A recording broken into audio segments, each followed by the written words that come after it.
Hello students, how are you all?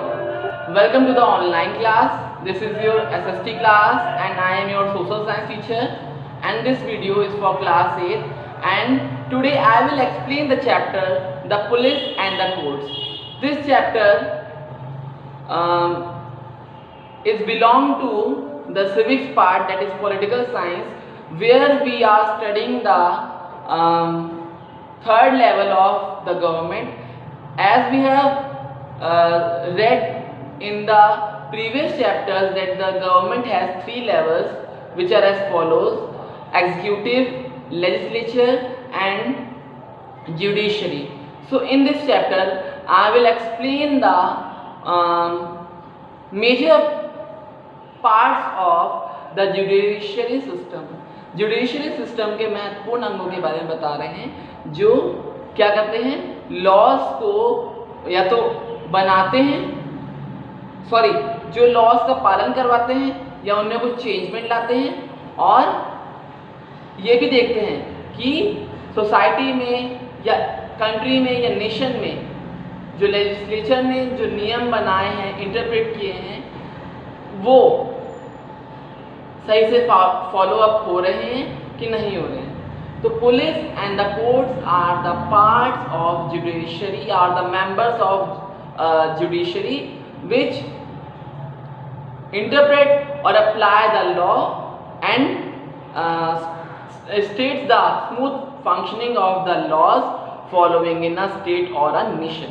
Okay, तो हम सभी जानते हैं कि we have three levels of court, that is supreme court which is the highest court, है ना. सबसे मेन लेवल या बड़ा लेवल होता है सुप्रीम कोर्ट, फिर आपका आता है हाई कोर्ट, और हाई कोर्ट के बाद डिस्ट्रिक्ट कोर्ट. ठीक है, जो कि डिस्ट्रिक्ट कोर्ट लोअर कोर्ट माना जाता है.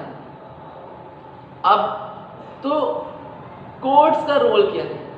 कोर्ट्स जो है वो इंटरप्रेट या किसी लॉ को अप्लाई करते हैं, और कोर्ट ही वो जगह है जिसे हम हिंदी में न्यायालय कहते हैं, जहां हमें अपनी प्रॉब्लम्स का सॉल्यूशन मिलता है और हमें न्याय मिलता है. और जो कोर्ट्स हैं वो फर्स्ट ऑफ ऑल, जब भी कोई कोर्ट, अगर हम कोर्ट में अपनी कंप्लेन अगर हमें कुछ करनी है, जैसे कि अगर हमारी कोई शिकायत है, तो हम वहाँ पर पहले कंप्लेन और अपनी फाइल जो होती है वो याचिका दायर करते हैं, है ना. याचिका दायर करने के बाद जो इशू है वो हम प्रेजेंट करते हैं. उस फाइल को जो जज होता है या और उसके सामने प्रस्तुत किया जाता है, और उसकी अपीलिंग या सुनवाई होती है. ठीक है, इस सुनवाई के बाद जो जज है वो कई निरंतर सुनवाई के बाद उसका फैसला लेता है. तो ऐसा नहीं है कि हमें न्याय 1 या 2 दिन में ही मिल जाए. न्याय या 1-2 दिन में नहीं मिल सकता है, क्योंकि उसके लिए जजमेंट करने के लिए भी निष्पक्ष होना पड़ता है. दोनों ही पक्षों को सुन करके हम फैसला लेते हैं कि कौन सही है कौन गलत है, या कहाँ पर वो नियम गलत था जिससे कि उस व्यक्ति के मौलिक अधिकारों का हनन हुआ है. ठीक, तो कोर्ट इंश्योर करता है कि सभी को फंडामेंटल राइट्स मिले और किसी के साथ इनजस्टिस न हो. तो फर्स्ट ऑफ ऑल दोनों पक्षों की पेशी होती है, वहाँ पर दोनों को हियर किया जाता है, केसेस को, दोनों के बात को. और अगर कोई क्रिमिनल केस है तो डिफेंडिंग लॉयर जो होता है, और दोनों ही लॉयर्स कोशिश करते हैं कि वो या तो सच सिद्ध करे, और जो डिफेंडिंग होगा, जो झूठ के लिए लड़ रहा होगा, तो वो तो कहेगा कि नहीं, मेरा मुजरिम निर्दोष.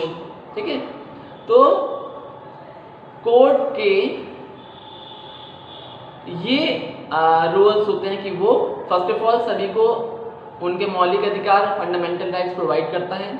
अगर कोई नियम गलत है या संविधान में कुछ संशोधन करना है, तो हम उसी के माध्यम से हम कोर्ट में याचिका दायर करके जो उस नियम में सुधार ला सकते हैं.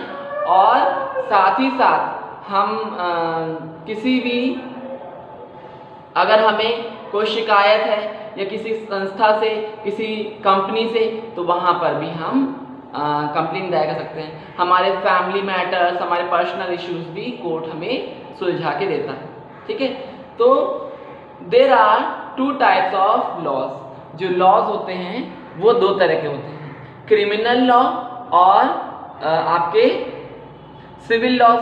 क्रिमिनल लॉ जो होते हैं वो बेसिकली ऐसे लॉज हैं जो क्रिमिनल्स के लिए, क्राइम को रोकने के लिए बनाए गए हैं। ठीक है, और जिसने क्राइम किया है, क्रिमिनल जो है, उसको सजा देने के लिए भी बनाए गए।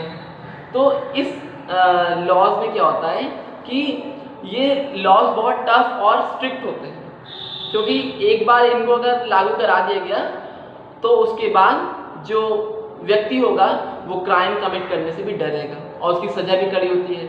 इसमें सजा से पहले कोर्ट में प्रस्तुत किया जाता है उस दोषी को, और उसे सबूत देना पड़ता है कि वे निर्दोष है या दोषी।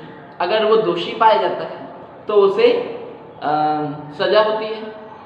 हो सकता है कि फाइन भी हो और इम्प्रिजनमेंट भी हो और फांसी की सजा भी सुनाई जा सकती है, और अगर निर्दोष हुआ तो उसे बाइज्जत बरी कर दिया जाता है।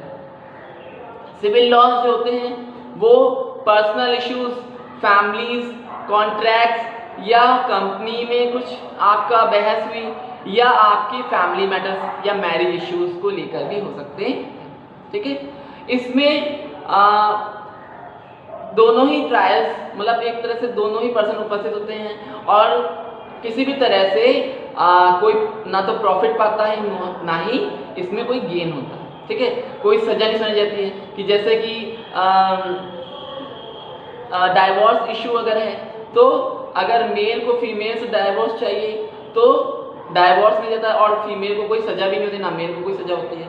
और अगर हमने कोई गुड्स खरीदा, कंज्यूमर फोरम में हमने कंप्लेन की, हमने वहाँ पे सामान जो खरीदा तो वो सही नहीं निकला है और वो वापस भी नहीं कर रहे, उसकी मेंटेनेंस का भी कॉस्ट नहीं दे रहे हैं, तो हम जब केस दायर करते हैं और कंपनी को बताया जाता है, इन्फॉर्मेशन दी जाता है, और अगर फिर भी वो सुधार नहीं करती है तो फिर कंपनी को मतलब वहाँ पर फाइन देना पड़ता है, क्योंकि उसका जो पैसा लग रहा है, अगर कंपनी या तो उसको दूसरा प्रोवाइड करे मटेरियल तब तो कोई बात नहीं, और अगर वो उसकी बात नहीं सुन रहा है तब वहाँ पर फाइन देना पड़ता है। ऐसे बैंक में भी होता है कि किसी ने कोई कंप्लेन दायर की किसी पर्सनल इशू को या मनी एनी प्रॉब्लम को लेके, जो कि गवर्नमेंट जो बैंक ने हेल्प नहीं किया और बाद में बहुत समय बाद ब्याज के साथ वो पैसा देना पड़ता है। तो सभी को इक्वल राइट्स और जस्टिस प्रोवाइड करना कोर्ट का काम होता है।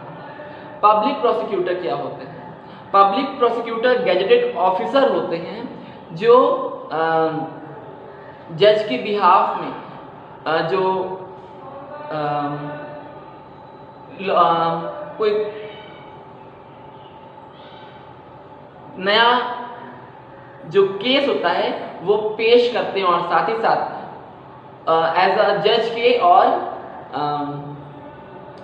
जो व्यक्ति है उसके बीच में कम्युनिकेशन बनाते हैं। ठीक है, तो अब आते हैं हमारे पुलिस। पुलिस क्या होता है? Police are the public self, मतलब एक तरह से हमारे हेल्पर्स हैं। ठीक है, they are our helpers and they are government officers जो सरकारी होते हैं, सरकार द्वारा नियुक्त किए जाते हैं, और ये ऐसे एम्प्लॉय वर्कर्स हैं जो इंश्योर करते हैं किसी भी तरह का कोई क्राइम ना हो और सभी को सिक्योरिटी और सेफ्टी प्रोवाइड करना इनका रोल होता है। पुलिस हमारे गवर्नमेंट हेल्पर्स हैं और ये किसी भी क्राइम को होने से रोकते हैं, और साथ ही साथ अगर आपको कोई इशू है या आपके साथ कोई गलत व्यवहार कर रहा है तो आपको सेफ्टी और सिक्योरिटी भी प्रोवाइड करते हैं। ठीक है, तो पुलिस का काम सेफ्टी, सिक्योरिटी और रूल्स को फॉलो कराने के साथ साथ शांति बनाए रखना भी है।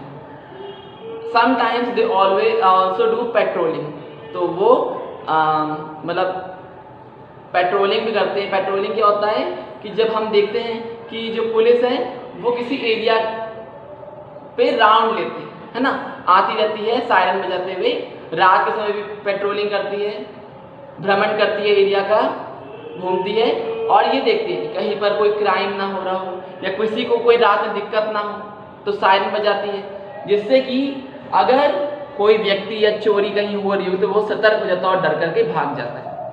और अगर पुलिस रात में विजिट ना करे उस जगह को तो वहां पर क्या होगा कि कोई भी चोर और उनको शय मिल जाएगी कि यहाँ पर तो पुलिस आती ही नहीं है, करो चोरी। तो इससे क्या होगा कि पुलिस का डर उन्हें बना रहता है पेट्रोलिंग से, तो वो जल्दी क्राइम या कुछ नहीं करते, ठीक है, थेफ्ट नहीं करते। और दूसरा, इनकी ड्यूटी भी बहुत इंपॉर्टेंट होती है। किस तरह से कि पहला तो ये हमारी कोई कंप्लेन जो होती है, हमारे को कोई शिकायत है तो वो हम वहाँ पर लिखवाते हैं, गुमशुदगी और किसी क्राइम के बारे में सबूत ढूंढना, इन्वेस्टिगेट करना और उसको सुलझाना इनका काम है। किसी मेला या किसी कोई सरकार ने नियम लागू कराया, लॉकडाउन जैसे अभी आपका हुआ था, तो उसका कड़ाई से पालन करवाना पुलिस का रूल होता है। किसी मेले में भीड़ है तो उसको भी व्यवस्थित रूप से संचालित करना, मेले को भगदड़ न मचे, तो उसका भी रूल पुलिस का अहम होता है, ठीक है। और पुलिस ये भी इंश्योर करती है कि फीमेल्स को सिक्योरिटी मिले, प्रोटेक्शन मिले, और इसीलिए वो कॉलेजेस, स्कूल्स या आपके गवर्नमेंट ऑफिसेस में भी उपस्थित रहती हैं कि वहाँ पर कभी कभार लड़ाई झगड़े भी होते रहते हैं, तो उसको सुलझाना और उसको ना होने देना, शांति बनाए रखना भी पुलिस का मेन वर्क होता है। क्योंकि जितना कड़ाई से पुलिस हैंडल करती है, पुलिस का लोगों को डर होता है कि आ जाएगी पुलिस, हमको हवालात में डाल देगी, जेल में डाल देगी, तो पुलिस का लोगों को डर होने के कारण पुलिस जो हमारे हेल्पर्स है वो हमारे लिए बहुत सहायक है किसी भी पीस को मेंटेन करने के लिए और शांति बनाए रखने के लिए। FIR का फुल फॉर्म होता है फर्स्ट इंफॉर्मेशन रिपोर्ट। जैसे कि हमारे साथ कुछ घटना घटी है या हमारे घर में चोरी हुई है या कोई लापता हो गया है, तो उसकी पहली सूचना हम लिखवाते हैं पुलिस स्टेशन में, ठीक है। वहाँ पर हम पुलिस स्टेशन में जाकर अपने साथ घटी कोई घटना या उस व्यक्ति के साथ घटी हुई घटना के बारे में पूरा इन्फॉर्मेशन देते हैं, कि उसका पूरा डिस्क्रिप्शन देते हैं, जिसके अकॉर्डिंग जो पुलिस से आगे कार्रवाई करती है और उस प्रॉब्लम को दूर करती है और हेल्प करती है हमारी, ठीक। तो अगर कभी कभार जो करप्ट ऑफिसर्स होते हैं वो हमारी हेल्प नहीं करते हैं या उन पर किसी का दबाव होता है तो हमारी FIR दर्ज नहीं करते हैं। इस मतलब इसको हैंडल करने के लिए हमें क्या करना चाहिए कि we should inform to the superintendent of police और up to the high officers, ठीक है। तो इसको हमें हैंडल करने के लिए हमें सुपरिटेंडेंट ऑफ पुलिस को इन्फॉर्म करना चाहिए ताकि हमारी सुनवाई हो, क्योंकि ये हमारा मौलिक अधिकार है कि अगर हमें जूनियर लेवल से मतलब लोअर लेवल से हेल्प ना मिल रही तो हम हायर लेवल तक कंप्लेन कर सकते हैं, क्योंकि हम इस देश के नागरिक हैं और ये हमारे मौलिक सिद्धांत है कि हमें सारे अधिकार मिले। अगर हम इस देश का अभिन्न अंग हैं तो हमें सारे अधिकार मिले और साथ ही साथ हमारे साथ कुछ गलत भी ना, ठीक है। ये हमारी फंडामेंटल ड्यूटीज़ हैं, हमारे राइट्स हैं कि we are the part and we should live better in this country. That if we are living better in this country, then we will enhance the beauty and the betterment and the progress of this nation. So if government has made these levels, so their duty is also important to maintain peace and harmony in our country. So this was the explanation video of the chapter, the police and the courts. I hope you must have understood about the chapter. Thanks for watching this video.